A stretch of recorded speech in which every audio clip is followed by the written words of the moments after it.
This incident was a grave mistake. Israel is at a war with Hamas, not with the people of Gaza.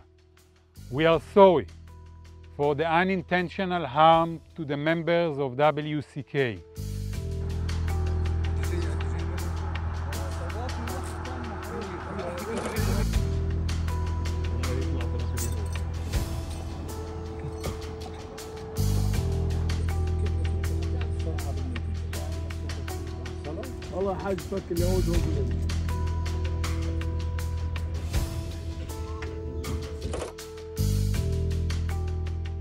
Good afternoon, everyone. Good afternoon.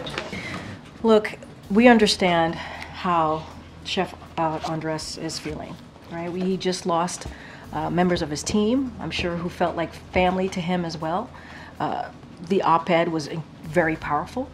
What he does is heroic, not just in Gaza, around the world, providing food, providing that essential humanitarian assistance. And we, you know, you heard from the president last night in his statement. He's outraged and he's heartbroken. We are all heartbroken here by those 7 lives lost. And so we are going to continue to mourn with them, with Chef Jose Andres and obviously the families. I'm just not going to, he's going to speak for himself. We are very clear about where we stand.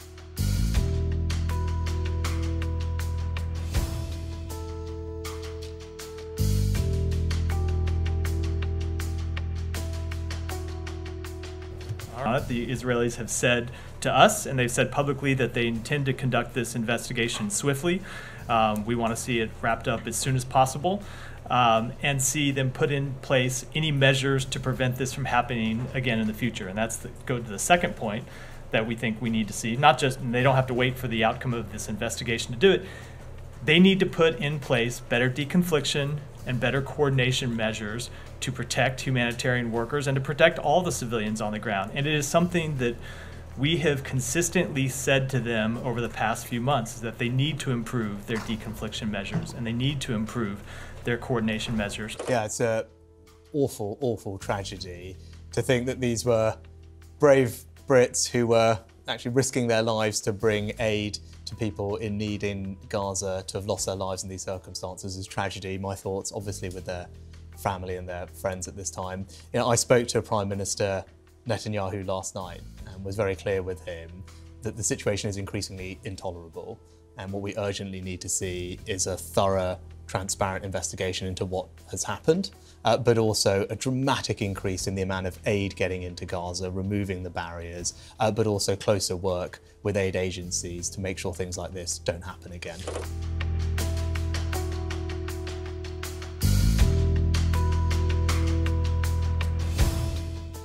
We need to have accountability for how it's occurred. And what isn't good enough is the statements that have been made, including that this is just a product of war.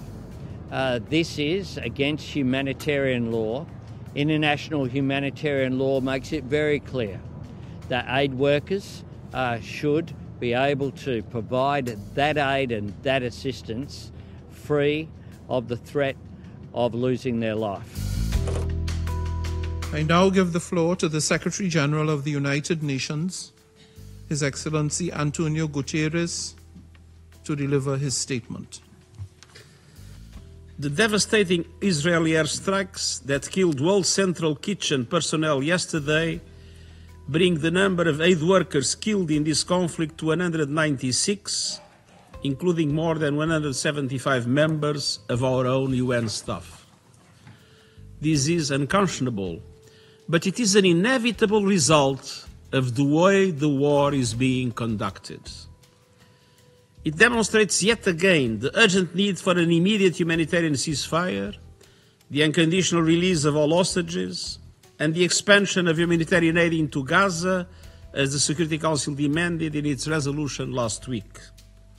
The resolution must be implemented without delay.